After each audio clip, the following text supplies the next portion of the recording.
Abran sus Biblias a Ruth capítulo 1. Mientras ustedes abren su Biblia, oramos una vez más.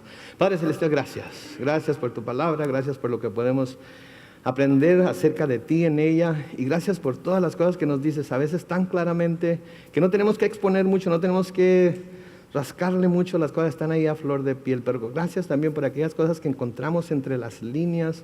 Y cuando nos ponemos a escudriñar tu palabra de una manera detenida, sistemáticamente, vemos cosas acerca de ti que quizás no sepamos, que quizás no nos hayamos dado cuenta antes, pero que tú quieres que sepamos. Así es que bendice este tiempo en tu palabra, en el libro de Ruth, en el nombre de Cristo Jesús. Y todos decimos, muy bien, pues la semana que entra tuvimos una pequeña introducción al libro de Ruth y hoy vamos a comenzar a estudiar, de hecho, los versículos del capítulo 1, de versículo en versículo, como acostumbramos a hacerlo aquí en Calvary Chapel, San Diego en español. Entonces, ya vimos un poco acerca de Noemí, vimos un poco acerca de las razones por las que estaba donde estaba, vimos un poco inclusive acerca de Ruth, el tiempo en el que se encontraban, pero vamos a tocar un poco acerca de esas cosas una vez más, porque creo que hay cosas que el Señor nos quiere decir. Ahora, como estaba diciendo en mi oración, a veces podemos leer versículos de la Biblia uno tras otro, tras otro, tras otro, y todo tiene sentido, todo lo podemos entender claramente, no hay necesidad de explicarlo mucho, no hay necesidad de profundizarse mucho. Pero luego cuando vemos la palabra de Dios y vemos la Biblia línea por línea, podemos encontrar entre versículos ciertas cosas que Dios trae a nuestra memoria por el poder del Espíritu Santo y que tienen algo que decirnos a nosotros acerca de la historia que estamos estudiando, pero también que puede ser aplicable a nuestras vidas hoy. Y eso es lo que descubrí esta semana mientras estaba preparándome para el estudio de hoy. Que hay ciertas cosas acerca de Dios que podemos leer, que podemos descubrir entre los versículos de Ruth capítulo 1, que nos hablan más profundamente acerca del carácter de Dios, acerca de su fidelidad, acerca de su soberanía, acerca de lo que Él quiere hacer, salud, en su pueblo y a través de su pueblo. Y eso es lo que quiero que veamos hoy. Por ejemplo, comenzamos en el versículo 1 de Ruth 1, y se nos dice ahí, en los días en que los jueces gobernaban en Israel, hubo mucha hambre en la tierra y un hombre de Belén de Judá emigró a los campos de Moab. Me encanta que diga esa palabra, emigró a los campos de Moab, junto con su mujer y sus 2 hijos. Primero, noten que era en los días de los jueces. Acabamos de terminar nuestro estudio en el libro de Jueces. Acabamos hace un par de semanas apenas y sabemos la clase de cosas que estaban pasando durante esos días, ¿no es cierto? Vimos cómo el pueblo de Israel seguía a Dios y le era fiel por un tiempo, pero luego se olvidaba de Él y empezaba a servir a otros dioses, y entonces el Señor cumplía lo que les había prometido que iba a hacer si ellos hacían precisamente lo que estaban haciendo. Una de las frases que encontramos varias veces en el libro de Jueces es que cada quien hacía lo que le parecía mejor. En otras palabras, cada persona decidía lo que era bueno y lo que era malo, lo que iba a seguir de la ley de Dios y lo que no iba a seguir, lo que le iba a prestar atención y a lo que no. Esto le parecía bien, así es que esto lo practicaba, esto no le parecía tan bien, así es que esto lo desechaba. Esto era como miel para sus oídos y recibía de parte de Dios, pero luego esto se le hacía demasiado duro para recibirlo y no me gusta esto, así es que lo echaban por la ventana. Cada uno entonces hacía lo que le parecía mejor. Pero Dios les había prometido, y no solamente les había prometido, sino que les había advertido de lo que pasaría si obedecían a su palabra y también si no lo hacían. Y aquí es lo que quiero que veamos, que está entre las líneas aquí. Porque recuerden que Elimelech y su esposa Noemí y sus 2 hijos tuvieron que emigrar a la tierra de los moabitas, a los campos de Moab, porque había mucha hambre en la tierra.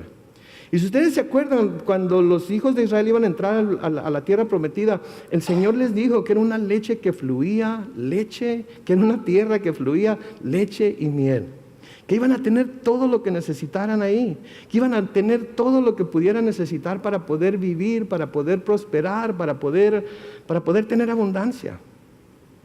Esa es la promesa de Él. Entonces, ¿cómo es posible que alguien del pueblo de Israel ahora tenga que emigrar a otra tierra porque hay hambre en el pueblo de Israel? Porque hay hambre en la tierra prometida. Bueno, pues eso fue de nuevo lo que Dios les había prometido y les había advertido que iba a suceder si no escuchaban su voz, si no se apegaban a lo que les había dicho. En Deuteronomio capítulo 11, en los versículos 8 al 17, creo que lo van a poner en la pantalla, Deuteronomio capítulo 11, versículos 8 al 17. ¿Lo tienen o no lo tienen? Sí, ahí está. En aquella, pero no está en estas. ¿Lo pueden poner en estas? Sí, no. Ahí está ya. Muchísimas gracias. Tenemos un buen equipo ahí arriba, un buen equipo. Que noten lo que dice ahí en el versículo 8, comenzando ahí. Cumplan pues todos los mandamientos que en este día yo les mando cumplir, para que cobren fuerzas y crucen el río para entrar y tomar posesión de la tierra. Noten lo que les dijo, cumplan. ¿Cuántos? Todos los mandamientos que en este día yo les mando cumplir. Y así van a tener las fuerzas y así van a poder cruzar el río para entrar y tomar posesión de la tierra. Versículo 9. Y para que se prolonguen sus días en la tierra que el Señor prometió dar a sus padres y también a su descendencia, tierra que fluye ¿qué? Leche y miel. Noten que dice para que se prolonguen sus días en la tierra. Dos interpretaciones de eso. Uno es para que vivan una larga vida. Una es para que vivan una larga vida. ¿Cuántos queremos vivir una larga vida?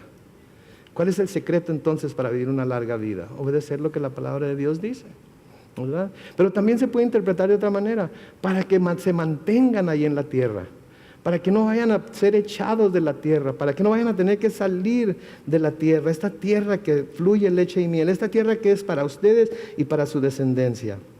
Versículo 10 sigue diciendo, la tierra en la que ahora entras y que vas a poseer, no es como la tierra de Egipto, de donde han salido. Allá sembrabas tu semilla y la regabas con tu pie como huerta de hortaliza. La tierra que van a ocupar al otro lado del río es una tierra de montes y de valles que se nutre de la lluvia del cielo. Es una tierra que el Señor mismo, tu Dios, cuida. Noten, es una tierra que Dios está cuidando. Siempre tiene sus ojos sobre esa tierra para que produzca todo lo que ellos van a necesitar. Desde que el año comienza y hasta que termina.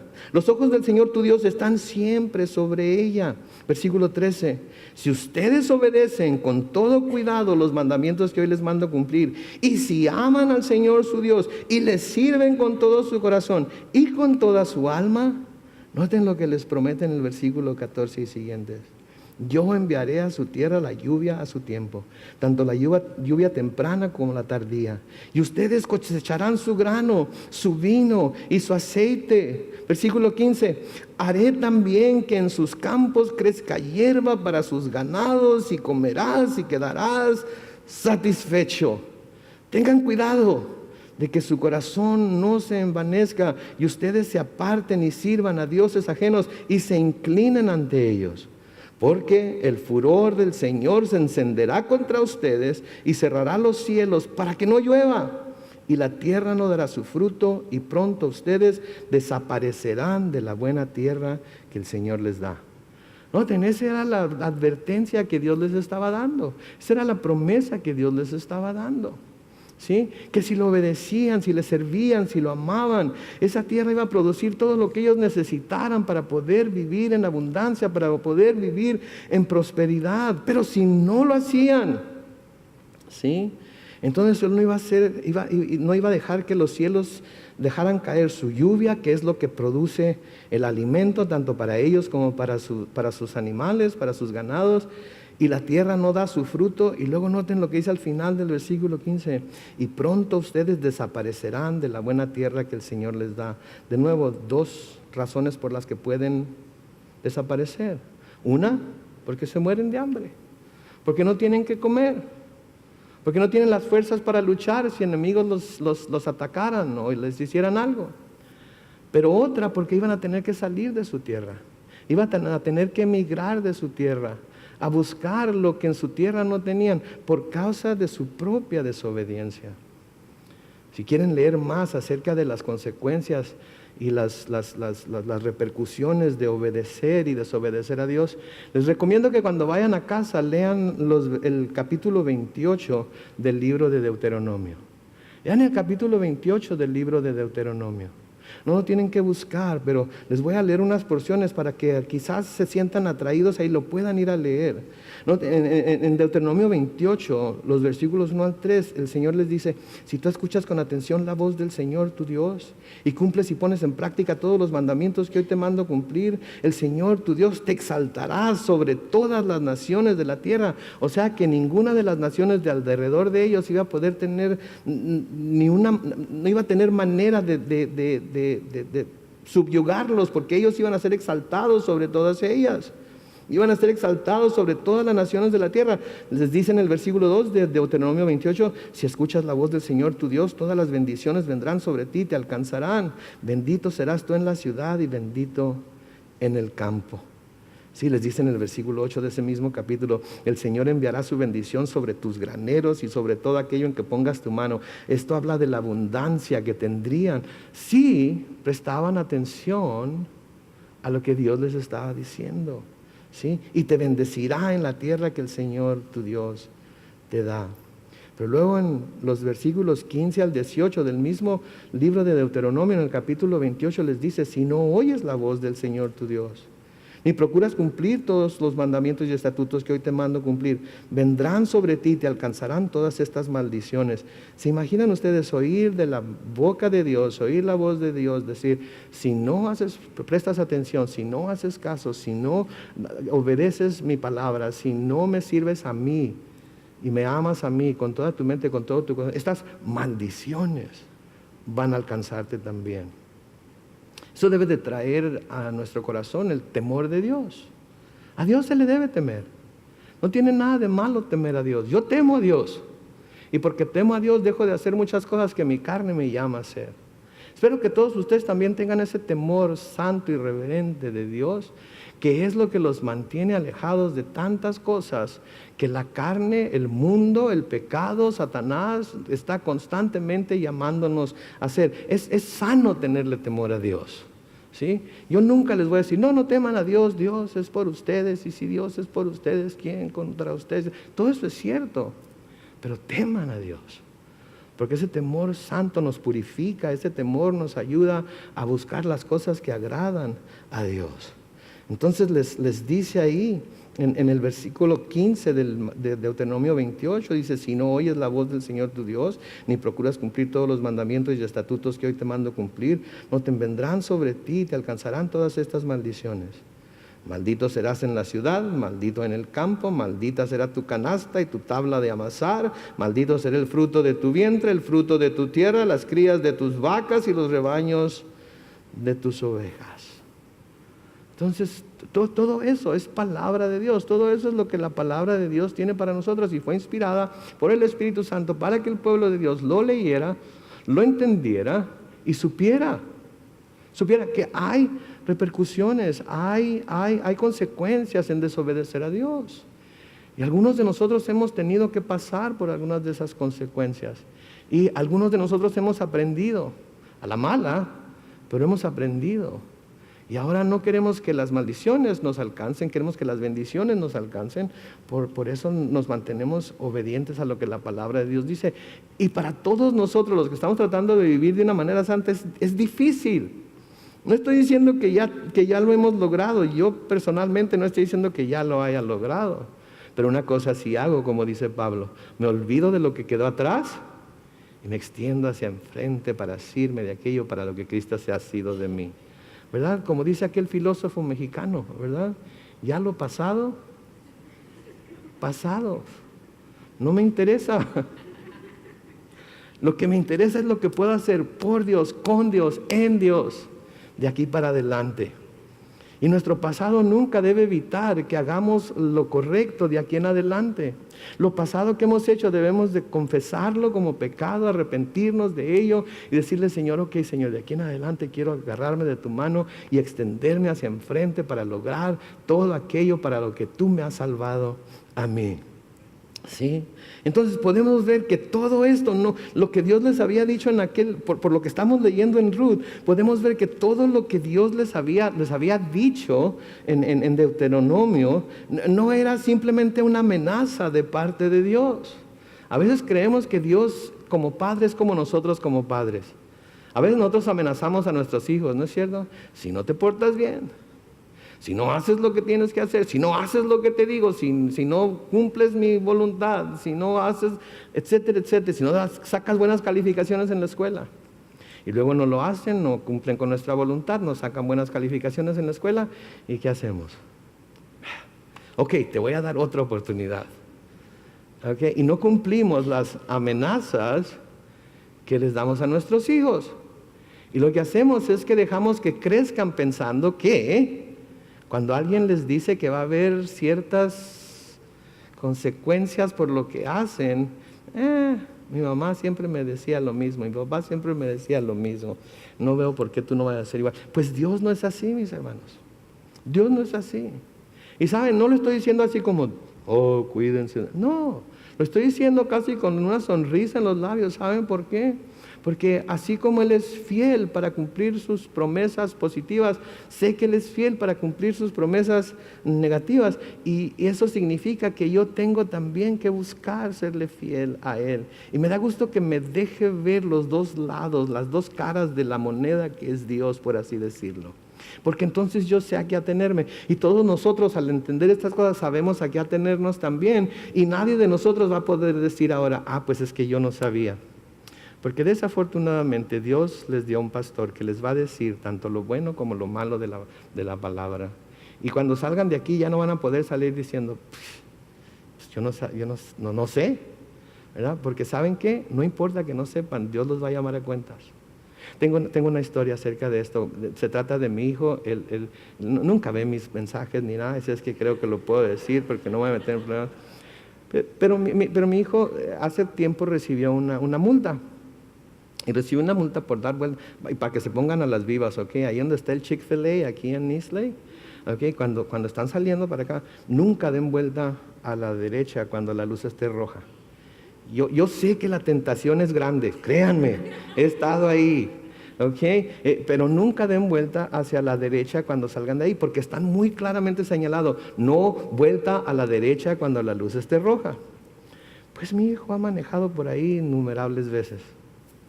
Y esta vez hizo lo que siempre hace, dar vuelta a la derecha con una luz roja.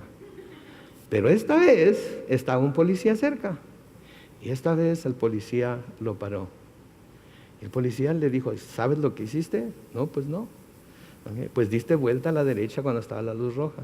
¿En dónde? Pues allá. Y se le salió así como que, pues siempre lo hago.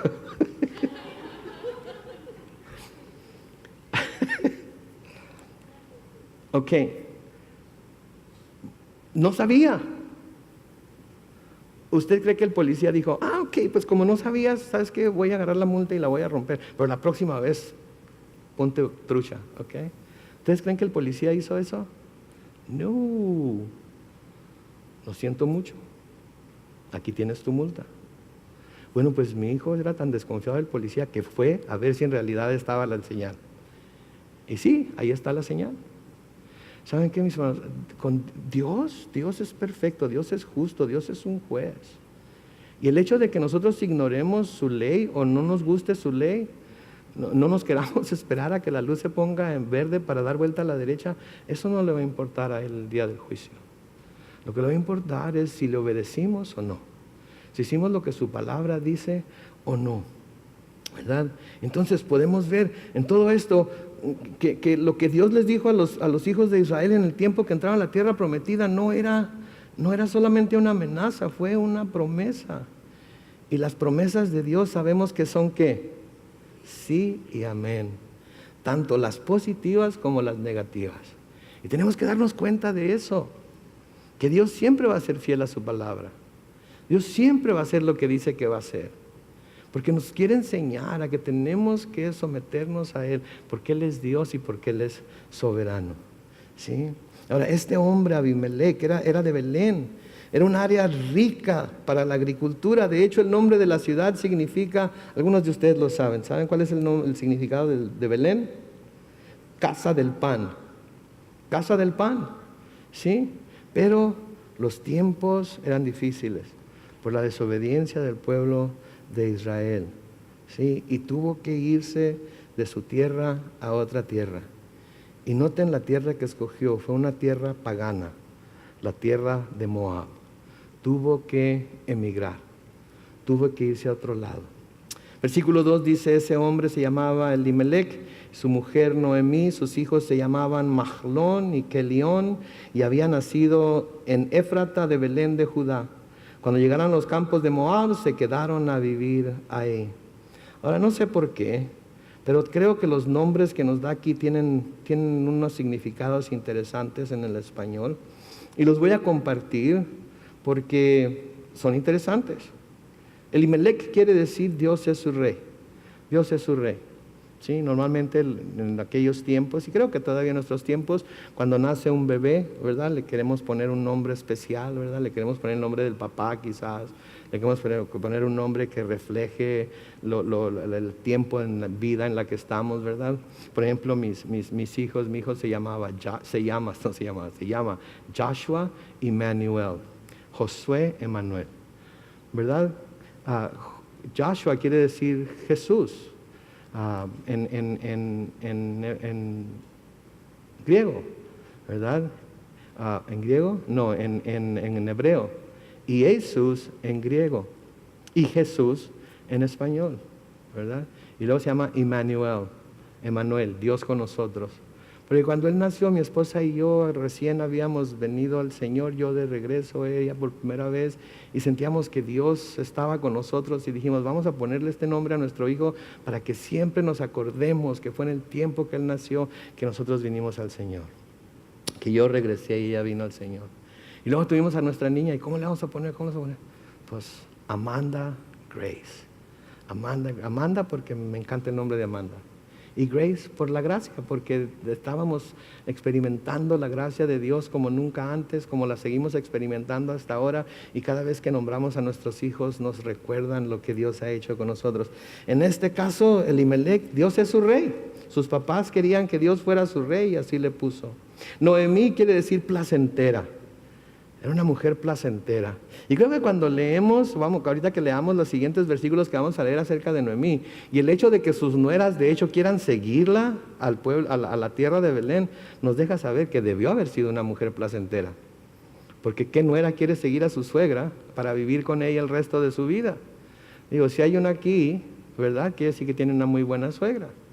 Si hay una que no, entonces puede ser que ella tenga muy buena suegra de todas maneras, pero que no sepa apreciarla. No sé yo, mi suegra es un amor, la amo con todo mi corazón. La suegra de mi esposa es un amor, la amo.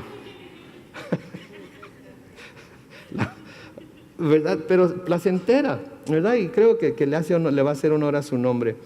Los hijos están un poco raros. Mahlón quiere decir enfermizo. Enfermizo, a lo mejor nació y era muy enfermizo. Cada rato sufría de cólicos, se constipa, no sé, pero se llamaba enfermizo. Y luego Kelión me gusta, lánguido o descaecido. Cuando miré esas dos palabras dije, ¿qué es eso? ¿Lánguido o descaecido? Pues no está tan malo, quiere decir flaco, débil o fatigado. Ahora si le queremos dar un sentido espiritual, quiere decir de poco espíritu, valor o energía. De cualquier manera, por favor, no le pongan a ninguno de sus hijos Kelión. ¿Ok? No, por favor, no lo vayan a hacer. Versículo 3 sigue diciendo, pero murió Elimelec, marido de Noemí, y ella se quedó sola con sus dos hijos. Ahora, cuando leí esto, ¿cómo me acordé de mi mamá? ¿Cómo me acordé de mi mamá? Porque mi mamá enviudó a los 22 años. Enviudó a los 22 años. Al año y medio de haber estado casada con mi papá murió. Yo tenía 1 año y feria y estaba embarazada, creo que 3 meses de mi hermano menor. Y fue cuando murió mi papá. Y recuerdo siempre a mi mamá llevándonos para todos lados, su par de aretes nos decía y nos dice, y nos llevaba para todos lados y siempre nos vestía iguales. Un día les voy a mostrar algunas fotos de cuando nos vestía iguales a los dos, ¿verdad? Y me acordé de ella, murió el marido y se quedó sola con sus 2 hijos, pero conforme vamos viendo la historia vemos que salió adelante. No se quedó atorada, no, de todas maneras salió adelante, ¿sí? Le echó ganas y salió adelante y sacó adelante a sus 2 hijos. Y por eso también me acuerdo de mi mamá, porque eso fue lo que tuvo que hacer ella también. Versículo 4 sigue diciendo: más tarde ellos se casaron con unas moabitas, una de las cuales se llamaba Orfa y la otra Ruth. Y se quedaron a vivir en Moab durante unos 10 años. Y luego el versículo 5, como para echarle sal a la herida, dice: pero también murieron Mahlón y Kelión, y Noemí se quedó desamparada, sin marido ni hijos. Noten ustedes, entonces, esta mujer que se llamaba placentera, de repente se queda sin maridos y sin hijos en una tierra extraña, con 2 nueras que también aparentemente son buenas nueras, con 2 nueras que en un momento dado se quieren quedar con ella, no la quieren dejar ir, ¿sí? Pero se queda completamente sola. Y una de las cosas que veo yo aquí es que las cosas no le fueron hechas más fáciles a Noemí solamente porque emigraron a otro lado para vivir y buscar una mejor vida. Y a menudo así suelen ser las cosas, ¿no es cierto? A menudo pensamos que un cambio de panorama puede ser lo que necesitamos para salir adelante, pero pronto descubrimos también a menudo que los problemas nos siguen a donde quiera que vamos. ¿Sí? O termina siendo que cambiamos un tipo de problemas por otro tipo de problemas. Me acuerdo cuando mi mamá se volvió a casar con mi papá, y yo lo considero mi papá. Nunca he dicho que es mi padrastro, siempre he dicho que es mi papá porque nos tomó a mí y a mi hermano en una edad muy pequeña y es el único padre que conocemos, aparte de nuestro Padre Celestial, y creo que Dios nos dio a este papá porque Él sabía la clase de padre que íbamos a necesitar. Sí, de mi papá, cuando me hablan de mi papá biológico, me dicen que era un santo, él era pastor de jóvenes y que era de la JNI, que delegado de la Iglesia del Nazareno en las diferentes conferencias y convenciones que tenían, y yo me pongo a pensar, ¿sería yo hijo de él? Por como yo fui en mi adolescencia y en mi juventud, ¿verdad? Y mi hermano, no le digan, pero ni se diga, ¿verdad? Entonces cuando me hablaban de mi papá y me decían quién era y lo que era, yo pensaba, híjole, ¿cómo le voy a hacer? Soy el hijo mayor del hijo mayor y soy el que voy a estar encargado de seguir con el legado de los Alvarado, ¿verdad? Eso sí lo yo, ¿verdad? Okay. Entonces, entonces pensé, ¿cómo le voy a hacer? ¿Cómo le voy a hacer? Porque fui un adolescente muy rebelde. Fui un joven, qué bárbaro. En realidad conmigo Dios desperdició la juventud en mí porque no la supe aprovechar. Y ahora que estoy viejo, pues ahí vamos. Pero mi papá fue un hombre duro con mi hermano y conmigo. Fue un hombre, era de esos hombres de allá del sur, ¿sí? Acostumbrados a trabajar. Desde los 6 años, ¿verdad? Lo mandaban al monte a cuidar a las chivas y a medianoche y nada más le daban de comer, según lo que me dice, ¿ok? Tortillas de maíz y salsa de molcajete, ¿verdad? Ahora yo no sé por qué se quejaba, a mí me encanta eso, pero creo que es diferente cuando a uno le gusta y lo come porque quiere, a cuando uno lo come porque es todo lo que tiene que comer, ¿verdad? Y mi papá fue muy duro con nosotros. No le guarden ningún rencor. No me vayan a querer psicoanalizar y decir, oye, es que el pastor... No, lo amo con amor jarocho, lo amo con toda mi alma, ¿sí? Y se lo he dicho y espero que un día vea este mensaje también. Pero fue duro. ¿Y saben qué? Cuando me pongo a pensar en mi papá biológico y lo que me dicen que era, y me pongo a pensar en lo que yo fui, a veces digo, Señor, gracias. Gracias por habértelo llevado cuando te lo llevaste. Porque si hubiera tenido que pasar por la experiencia de tener un hijo como yo, siendo pastor y JNI y todo lo demás, cómo hubiera sufrido a mi papá. Pero me dio un hombre de un carácter fuerte, trabajador, cumplidor, responsable, que me enseñó a trabajar, me enseñó a ser el hombre que soy. ¿Me dio malos ejemplos en algunas áreas? Sí. Pero cuando se casó con mi mamá hasta dejó de fumar. Nunca lo he visto borracho, nunca lo vi golpear a mi mamá, nunca faltó a la casa, siempre tuvimos todo lo que necesitamos, nunca tuvimos todo lo que quisimos, aun cuando hubiera tenido la habilidad para darme lo que yo quería, nunca me lo hubiera dado porque él estaba empeñado a que recibiera todo lo que necesitaba, no importa lo que fuera, pero no todo lo que quería tenía que buscarlo yo mismo. Y desde los 14 años me empezó a llevar a los campos de Caléxico a piscar espárrago, a descardar betabel, a piscar tomate, a piscar melón, para yo ganarme el dinero que necesitaba, para echarle gasolina al carro, para llevar a la novia al cine, para llevar a la novia al baile, etcétera, etcétera, etcétera. ¿Y saben qué? Le doy gracias a Dios por él. Entonces, todo eso, ¿sí? Para decir que a menudo los cambios que hay en nuestra vida, los cambios que buscamos vienen con sus propios problemas, o dejamos un tipo de problemas para adoptar otros problemas.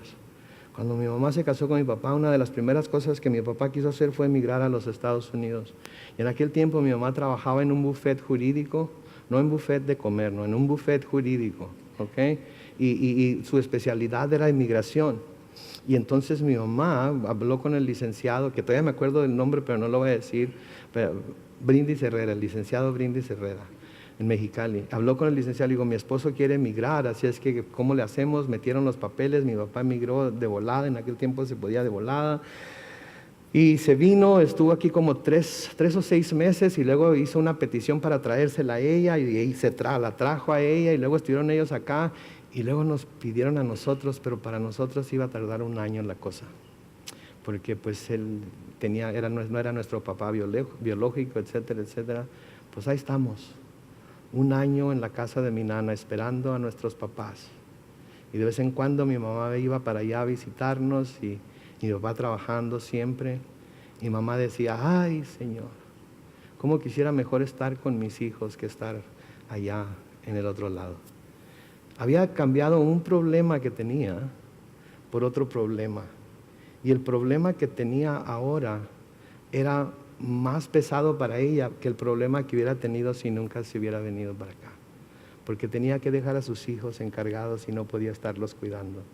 En ese tiempo se embarazó, tuvo a mi hermana, etcétera, etcétera, etcétera. Y tuvimos que pasar, cuando ya finalmente nos trajeron para acá, tuvimos que pasar por tantas dificultades. Me acuerdo que íbamos de pueblo en pueblo siguiendo la corrida del melón o siguiendo la corrida de la uva. Y llegábamos a donde normalmente vivían los braceros, que eran unas casitas con 2 camas nada más. Y mi mamá no podía cocinar, tenía una olla de esas que se les llamaba entonces, no sé cómo se les llama ahora, ollas Presto. Y cocía frijoles en esa olla y compraba tortillas.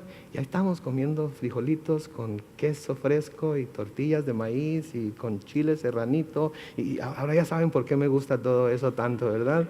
Ahora ya saben por qué me gusta todo eso tanto. Pero le sufrimos. Y creo que hay mucha gente que cree que si tan solo cambia de panorama, si tan solo cambia de lugar, los problemas van a quitarse, van a acabarse. Sí, me viene a la mente lo que está pasando ahorita con las caravanas que vienen de Centroamérica hacia acá, ¿verdad? Y cómo vienen con tan gran esperanza y creen que todo va a cambiar. Pero vienen en el camino y vienen sufriendo hambres, quieren sacar a sus hijos de los peligros que tienen en Honduras, en El Salvador, pero los traen a otros peligros que pudieran ser peores todavía. Van a venir a ver si los pueden recibir o no. La segunda caravana, ayer estaba en las noticias que ahora sí los mexicanos se pusieron firmes y empezaron a dispararles balas de hule y a echarles gas lacrimógeno y no los van a dejar pasar. Y empecé a ver los comentarios en Facebook, ¿sí? de todos los mexicanos que ahora estaban llamando a los centroamericanos, son unos estos y son unos aquellos y así quieren que los acepten en Estados Unidos y así quieren los mismos, entre comillas, latinos, que no me gusta usar eso, pero los mismos latinos ahora se están poniendo en contra de ellos porque ahora les está afectando a ellos. Y están cambiando un problema que tenían en su país de origen por otro problema que es en un país diferente. ¿Sí? Y ¿saben qué? Yo prefiero tortillas, frijoles de la olla, con chile serrano y queso fresco, en mi casa, que comer Big Macs en Estados Unidos. ¿Sí? Yo estoy aquí porque mis padres me trajeron cuando era muy pequeño. Pero saben que si me ponen las dos cosas enfrente, yo escojo lo primero. Pero cambian un problema por otro problema. Piensan que todo va a estar bien, pero todo se pone mal. ¿Sí? Ahora, algunos comentaristas han tratado de discernir si todo lo que le pasó a Noemí y su familia fue el juicio de la mano de Dios o no, por haberse ido a una tierra pagana, ¿sí? Porque se llevó a su familia donde él pensaba que tendrían una mejor oportunidad para sobrevivir, pero la llevó a una tierra pagana, a donde se adoraban otros dioses y se tenían diferentes creencias y diferentes costumbres de los que tenían los judíos. Y esto también influenció a sus hijos a casarse con mujeres paganas, que era algo que Dios había claramente prohibido a su pueblo antes de que entraran a la tierra prometida. Y a veces es difícil discernir estas cosas y comprender por qué es que suceden estas cosas tan trágicas, cuando la gente lo único que está buscando es una mejor vida, ¿no es cierto? Ellos nada más estaban buscando una mejor vida, pero tuvieron esas consecuencias tan trágicas, ¿sí? Ahora, noten lo que dice en el versículo 5, otra vez más. Dice, pero también murieron Mahlón y Kelión, y Noemí quedó desamparada, sin marido ni hijos. ¿Qué notan ahí en el versículo 5? Que parece ser que la preocupación es ¿por quién? Por Noemí. Pero ¿y las nueras? ¿Qué onda? Las nueras también se quedaron sin esposo, ¿no es cierto? Debe haber algo de preocupación por ellas también, ¿no creen? Quizás no se menciona esa preocupación porque las nueras estaban en su propia tierra, podían volver a las casas de sus padres con sus parientes y ellos se encargarían de ellos. Pero Noemí estaba en una tierra extraña, no tenía parientes en aquella tierra y era judía. Y los moabitas y los judíos no se miraban muy bien, De hecho, noten lo que se nos dice en Deuteronomio capítulo 23, los versículos 3 al 6. Deuteronomio 23, los versículos 3 al 6, dicen lo siguiente. Dicen, no entrará jamás en la congregación del Señor ningún amonita, ni ¿qué? Moabita, ni siquiera hasta la 10ª generación, porque cuando ustedes salieron de Egipto, noten, ellos, amonitas y moabitas, no salieron al camino para recibirlos a ustedes con pan y agua. Y porque contrataron a Balaam, hijo de Beor, el de Petor, en Mesopotamia para que los maldijera. Versículo 5 dice, pero el Señor tu Dios no quiso oír a Balaam, sino que por el amor que el Señor tu Dios te tiene, convirtió la maldición contra ti en bendición. Y luego noten lo que dice el versículo 6, así que nunca jamás procures su paz, ni su bien, ni de los amonitas, ni de los moabitas, quiere decir aquí. Entonces no se miraban muy bien, no eran los pueblos que estaban en paz, no eran los pueblos que podían convivir, ¿sí? Entonces había problemas ahí. Ahora, vamos a hablar más acerca de esta restricción que dice que ningún moabita puede ser parte de la congregación de Israel más adelante, porque van a surgir preguntas que se tienen que contestar. Por ejemplo, nada más así para que la vayan pensando, si los moabitas y los amonitas nunca podían pasar a ser parte de la congregación de Israel, ¿por qué una moabita se encuentra en la descendencia de nuestro Señor Jesucristo? ¿Por qué? Si el Señor había dicho no. ¿Okay? Esa es una de las preguntas que surge y la vamos a abordar más adelante. ¿Okay? No se vayan a enojar, más al rato la vamos a ver. Entonces vamos a hablar más de esto. Pero también en Jueces, si ustedes ven ahí en sus Biblias, en Jueces, unas cuantas páginas a la izquierda, en Jueces 3:12, los moabitas fueron usados por Dios para reprender a Israel en uno de esos episodios en los que Israel se rebeló contra Dios. De nuevo, Jueces 3, versículos 12 y 14, dice, los israelitas volvieron a hacer lo malo a los ojos del Señor, y por eso el Señor dejó que Eglón, noten, rey de Moab, los venciera. Fue así como Eglón, rey de Moab, reunió a los amonitas y amalecitas y luchó contra Israel y los hirió de muerte y tomó la ciudad de las palmeras. Durante 18 años los israelitas sirvieron a Eglón, rey de los moabitas. Entonces había fricción ahí, había problemas ahí. Entonces, por eso la preocupación por Noemí, porque no tenía hijos, no tenía marido y estaba en una tierra que de hecho había hostilidad en contra de ella, especialmente por estar sola, ¿sí? Y el hecho de que no tuviera hijos y de que no tuviera marido era bastante difícil para Noemí, porque ser una viuda sin hijos era ser de la clase más baja y menos privilegiada del mundo antiguo. No tenía nadie que la sustentara, tenían que vivir de la generosidad de extraños. Noemí no tenía familia en Moab, no tenía ningún apoyo ahí. Su situación era verdaderamente desesperante, ¿no creen? Digo, cualquiera de nosotros diría ahí, ¿y ahora quién podrá salvarme? ¿Verdad? Pero siempre, con Dios siempre hay esperanza.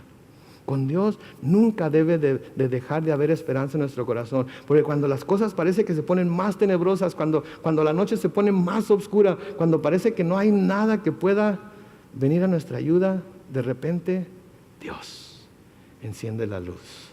De repente ahí está Dios a un lado de nosotros para suplir lo que necesitamos, ¿sí? Noten lo que dice en el versículo 6. Cuando Noemí se enteró de que el Señor había bendecido a su pueblo y que el hambre había terminado, decidió abandonar Moab junto con sus nueras. Noten, de repente cuando la situación está lo más precaria posible, de repente cuando se siente que no hay lugar para ella, no hay quien le pueda ayudar, se va a morir de hambre, no tiene quien la sustente, no tiene quien la cuide, de repente viene noticia de alguna manera a Noemí de que el Señor había bendecido a su pueblo y que el hambre finalmente había terminado y decidió abandonar Moab junto con sus nueras. ¿Saben qué? ¿Saben qué pienso yo? Yo pienso que eso fue uno de estos tiempos en los que los israelitas reconocieron su pecado delante de Dios, como lo vimos en el libro de los Jueces. Se dieron cuenta de lo que estaban haciendo. Se dieron cuenta de que se habían apartado de Dios, de que lo habían hecho a un lado, de que habían hecho a un lado sus mandamientos y estaban sufriendo lo que estaban sufriendo precisamente por su pecado. Pero ellos se arrepintieron y se volvieron a Dios y Él, como siempre lo había hecho, los oyó desde el cielo y les envió a uno de esos libertadores de los cuales estudiamos en el libro de Jueces para salvarlos de sus opresores y sanar su tierra. Justo en el momento que Noemí necesitaba que eso sucediera. ¿No se dan cuenta a veces que Dios así es? Cuando pensamos que ya nada bueno puede haber, cuando pensamos que ya no hay esperanza, cuando pensamos que ya no hay nada ni nadie que nos salve de la situación donde estamos, de repente, ahí está Dios. De repente ahí está Dios para abrir puertas que nunca pensamos que se pudieran abrir y para cerrar puertas que nunca pensamos que se pudieran cerrar. Porque esa es la clase de Dios al que servimos. Un Dios compasivo, un Dios misericordioso, un Dios que entiende nuestras debilidades, un Dios que sabe que tenemos la propensidad en esta carne a hacer a un lado sus mandamientos y seguir nuestros propios deseos. Un Dios que se da cuenta de que somos polvo. Un padre compasivo de sus hijos. Y cuando mire esto, cómo Dios llega a la ayuda de Noemí justo en el momento que necesitaba su ayuda, me acordé de otro versículo que se escribió años más adelante, en el tiempo de los reyes, cuando Salomón construye el templo para Dios y hace una oración a Dios. Y Dios escucha su oración. Y le dice desde el cielo, un pasaje muy conocido por todos nosotros.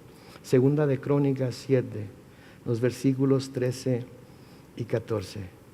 Dice, si yo llego a cerrar los cielos para que no haya lluvia, y si mando a la langosta a consumir la tierra, y si envío peste contra mi pueblo, versículo 14 dice, En ese caso, no dice ahí en ese caso, pero estoy yo injertando esas palabras. En ese caso, si mi pueblo, sobre el cual se invoca mi nombre, se humilla y ora y busca mi rostro y se aparta de sus malos caminos, yo lo escucharé desde los cielos, perdonaré sus pecados y ¿qué? Y sanaré su tierra. ¿Se fijan? El pueblo de Israel se arrepintió. El pueblo de Israel dejó sus pecados. El pueblo de Israel se volvió a Dios. Y la promesa ahora positiva de Dios no se hizo esperar. Y se cumplió exactamente en el momento que Noemí necesitaba más que se cumpliera. Porque ahora estaba sola, sin esposo, sin marido, sin nadie que le ayudara. Pero ahora, porque el pueblo de Israel se había arrepentido y Dios había vuelto a abrir los cielos, ahora se podía volver a su tierra y recibir la bendición de Dios. No importaba lo que había pasado antes, no importaba todo lo que estaba ya en el pasado, lo que importaba es que Dios había sido fiel. ¿Sí? Parece ser que esto fue lo que pasó en Israel y Dios respondió como les había una vez más prometido que respondería al arrepentimiento y a su obediencia. Y saben que es bueno que al irnos de aquí hoy nos demos cuenta de que servimos a un Dios que no solamente es amoroso, compasivo, lleno de gracia, ¿sí? Que no solamente se compadece de nosotros porque sabe que somos, sino que también es un Dios fiel a sus promesas. Fiel a sus promesas, ¿cierto? Porque sí, es fiel a sus promesas negativas, pero es fiel a sus promesas positivas también. Y hay que poner nuestra esperanza en Él y obedecerle a Él y servirle a Él y seguirle a Él. Y vamos a recibir la promesa de bendición que Él le dio al pueblo de Israel. Es bueno entonces darnos cuenta de que Dios es fiel en sus promesas. En 2 de Timoteo, en el capítulo 2, los versículos 10 al 13, Pablo escribe lo siguiente: por eso todo lo soporto por causa de los escogidos, para que ellos también obtengan la salvación que es en Cristo Jesús con gloria eterna. Noten el versículo 11, esta palabra es que fiel. Si morimos con Él, también viviremos con Él. Si sufrimos, también reinaremos con Él. Si lo negamos, también Él nos negará. Si somos infieles, Él permanece fiel. Él no puede negarse a sí mismo. Él nos ha dado una promesa. Y la única forma en la que esa promesa va a comprobar que Él es quien dice ser, es si nos cumple esa promesa. Por eso debemos aferrarnos a su promesa. Por eso debemos agarrarnos a su promesa, especialmente cuando estamos pasando por tiempos difíciles, especialmente cuando estamos pasando por tiempos de aflicción y prueba. Debemos aferrarnos a su promesa, debemos agarrarnos de ella, no soltarla y decir, Señor, tú me has prometido.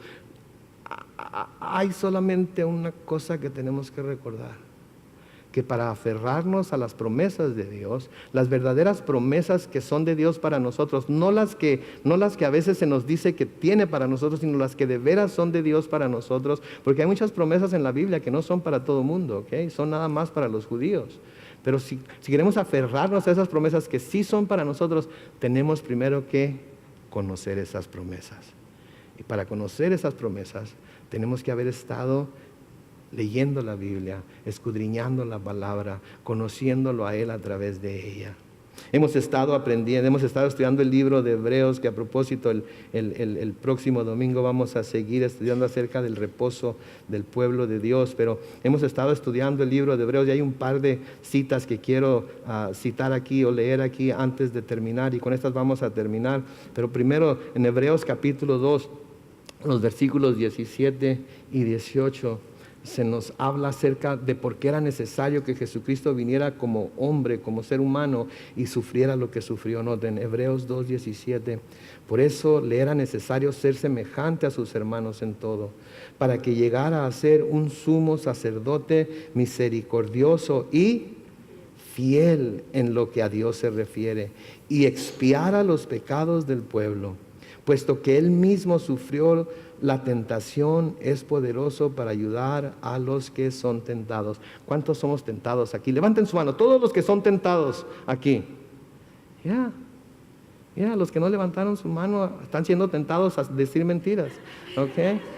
Así es que, todos somos tentados, ¿no es cierto? Pero Él sabe que somos tentados, y porque Él pasó por esa tentación, pero sin pecado, Él pasó por esa prueba, Él puede ayudar, Él es poderoso para ayudar a los que son tentados, que somos todos nosotros. Por último, mientras el grupo de alabanza pasa al frente una vez más para despedirnos con un canto, en Hebreos 10:23 leemos: mantengamos firme y sin fluctuar que la esperanza que profesamos. ¿Por qué? Porque fiel es el que prometió.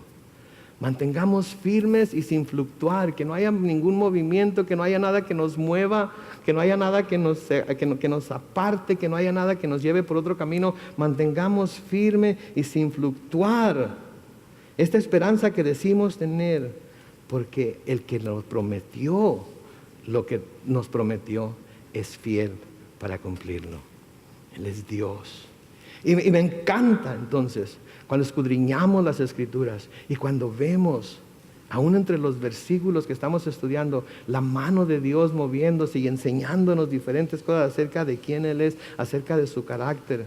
Me encanta porque saben que Dios no nos ha dejado sin el conocimiento que necesitamos para poder vivir en, por y para Él.